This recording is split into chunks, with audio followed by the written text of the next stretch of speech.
12 kebiasaan kecil yang diam-diam membuat rumah selalu kelihatan berantakan dan kumuh. Sebelum lanjut lagi, jangan lupa untuk klik tombol subscribe, share, dan like ya. Makasih. Dan kita lanjut sekarang. Halo Bunda semua, semoga semuanya sehat selalu ya. Bu, rasanya baru saja mata merem sebentar. Pas bangun kok rumah sudah seperti kapal pecah. Padahal tadi malam rasanya sudah rapi jali. Ternyata bukan sulap, bukan sihir. Ada banyak kebiasaan sepele yang diam-diam bikin hunian kita kelihatan kumuh dan berantakan tanpa kita sadari sama sekali. Padahal menurut artikel dari laman dekorasi ternama, rumah yang berantakan secara visual itu sebenarnya sumber stres nomor 1 buat kesehatan mental ibu rumah tangga di zaman sekarang. Sekarang ini kan lagi tren rumah minimalis estetik ala drama Korea, tapi kok realitanya rumah kita malah lebih mirip gudang kelontong yang kena angin ribut ya Bu. Makanya hari ini kita bongkar saja rahasia kenapa rumah susah rapi, biar kita tidak merasa bersalah terus setiap lihat tumpukan baju di atas sofa. Kebiasaan pertama yang paling juara adalah menaruh barang asal letak saja dengan alasan nanti juga bakal dipakai lagi atau nanti bakal dibereskan. Contohnya saja itu kunci motor atau gunting kuku yang kalau ditaruh sembarangan pasti langsung menghilang ke dimensi lain saat dicari tapi nongol lagi saat tidak butuh. Padahal kebiasaan menunda naruh barang ke tempat asalnya ini yang bikin pemandangan mata jadi sepet dan bikin rumah terasa sumpek banget. Bayangkan saja kalau setiap barang punya kaki, pasti mereka sudah protes karena ditelantarkan begitu saja di atas meja makan atau di pojokan kursi tamu. Kalau satu barang saja sudah salah tempat, biasanya teman-temannya yang lain bakal ikut menyusul buat bikin pesta kekacauan di sana. Kedua, ada si hobi koleksi kantong plastik bekas belanjaan yang numpuk di balik pintu atau di sela lemari es sampai menggunung tinggi. Bukannya pelit, tapi kan sayang ya Bu kalau dibuang. Padahal ujung-ujungnya malah jadi sarang kecoa dan bikin dapur kelihatan kotor sekali. Ini adalah jebakan Batman bagi para ibu yang merasa sedang hemat padahal sebenarnya sedang menimbun sampah plastik di dalam rumah sendiri. Belum lagi urusan meletakkan sepatu atau sandal yang berceceran di depan pintu tanpa rak yang memadai sampai tamu harus lompat indah dulu buat masuk. Kesannya rumah kita itu tidak ramah pengunjung, padahal cuma karena kita malas merapikan alas kaki supaya sejajar atau masuk ke dalam kotak. Lanjut ke kebiasaan ketiga, yaitu membiarkan cucian piring menginap di wastafel karena alasan lelah lahir batin setelah seharian mengurus anak dan suami. Padahal tumpukan piring kotor itu bukan cuma bau, tapi juga pemandangan horor yang bikin mood masak di pagi hari langsung anjlok ke level paling bawah. Sama halnya dengan kebiasaan membiarkan meja makan penuh dengan botol saus, kecap, dan kaleng kerupuk yang sudah tidak ada isinya, tapi masih saja nangkring manis. Meja makan itu kan pusat energi rumah tangga, tapi kalau isinya botol sisa semua ya, energi kita juga bakal terkuras habis.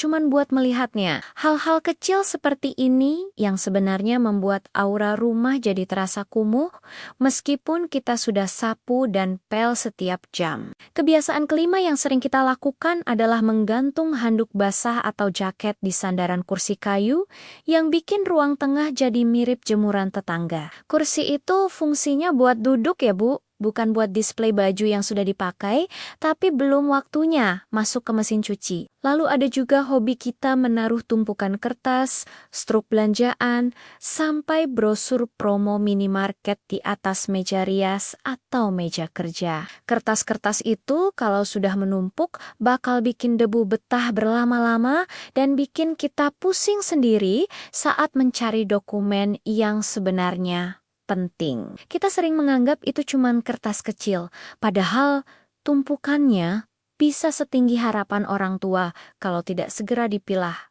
dan dibuang. Keenam, kita sering lupa merapikan bantal sofa setelah dipakai rebahan cantik sambil scroll media sosial sampai berjam-jam lamanya. Sofa yang bantalnya miring sana-sini itu memberikan kesan kalau pemilik rumahnya lagi tidak semangat hidup atau habis kena musibah ringan. Padahal cuma butuh waktu 10 detik buat menepuk-nepuk bantal biar gembung lagi.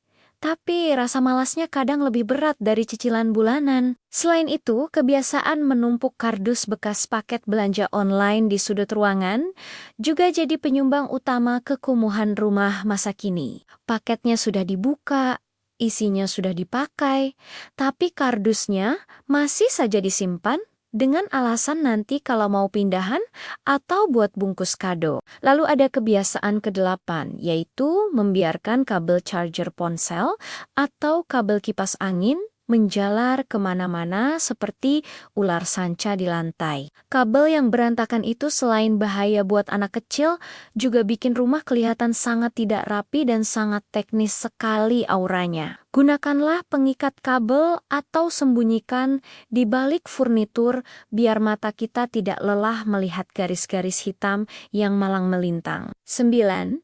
Jangan biasakan menaruh barang di atas kulkas sampai penuh, karena itu bukan rak tambahan melainkan tempat pembuangan barang yang tidak jelas statusnya. Kulkas yang bersih bagian atasnya bakal memberikan kesan dapur yang lebih luas dan lebih higienis dibandingkan kulkas yang penuh tumpukan koran lama. Kebiasaan ke-10 yang paling sering tidak disadari adalah membiarkan tanaman hias yang sudah layu atau mati tetap nangkring di dalam pot di ruang tamu. Tanaman mati itu bukannya jadi dekorasi, tapi malah jadi pengingat kalau kita kurang perhatian sama hal-hal kecil di sekitar kita. 11.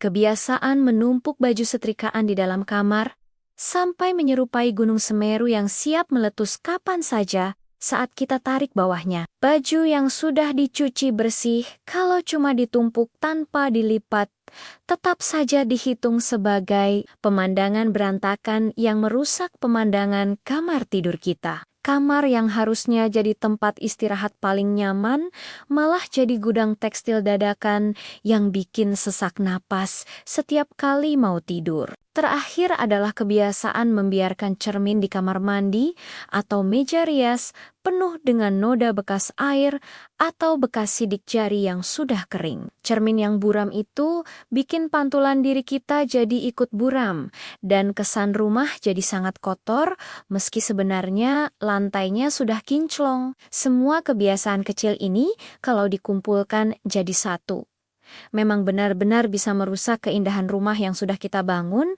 dengan susah payah. Namun jangan khawatir ya Bu, namanya juga manusia, apalagi ibu-ibu yang tugasnya tidak ada habisnya dari terbit fajar sampai tutup mata. Kita tidak perlu jadi sempurna seperti katalog furnitur.